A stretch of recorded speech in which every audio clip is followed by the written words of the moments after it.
তৃণমূলের আইএনটিটিউসির কিছু হারমাত যারা ওই তোলা তুলে খায় স্টেশন চত্বরে, তারা হঠাৎই আমাদের কার্যকর্তাদের উপর আক্রমণ করে। আমরা দেখেছি যে ইতিমধ্যেই বিভিন্ন রাজনৈতিক দল স্টেশনে বিভিন্ন জায়গায় প্রচার করেছে। তেমনি আমরা অরাজনৈতিক ছাত্র সংগঠন, আমাদেরও অধিকার আছে, গণতন্ত্রে সকলেই অধিকার পায়, আমাদেরও তেমন অধিকার আছে যে নিজেদের প্রচার করা। আমরাও নিজেরা সুস্থ স্বাভাবিকভাবে সকলে মিলে আমরা প্রচার কর্মসূচি চালাচ্ছিলাম।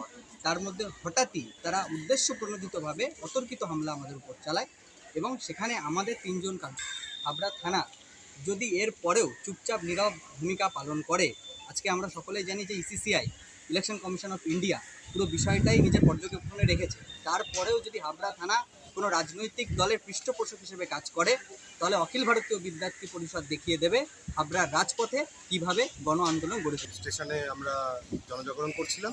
সেই জনজাগরণ করাকালীন স্টেশনের কিছু তৃণমূল আশ্রিত দুষ্কৃতীরা তারা অতর্কিত হামলা চালায়। আমরা 5-7 জন 10 জন প্রচার করছিলাম, কিন্তু হঠাৎ করে দেখলাম 40-50 জন মিলে জয় বাংলা বলতে বলতে তেড়ে এলো। এটাই আমরা দেখতে পেলাম এবং আমাদের উপর হামলা করেছে। আমাদের কার্যকর্তারা আহত। এখানে একজন কার্যকর্তা বসে আছে, তার হাতে লেগেছে, হাত দুটো ফুলে গেছে, হাতে আঁচড় দিয়েছে, মেরেছে। আর একজন কার্যকর্তা ভেতরে হসপিটালাইজ, তাকে অক্সিজেন দেওয়া হয়েছে, তার পেটে ঘুষি মেরেছে, তার শ্বাসকষ্ট উঠে গেছে, চোখ কপালে উঠে গেছে। না, আজকে আমি প্রশ্ন জানতে চাই হাবড়ার মানুষের কাছে, তাহলে তৃণমূলের বিরুদ্ধে কি আমরা কোনো কথাই বলতে পারবো না, প্রচারই করতে পারবো না?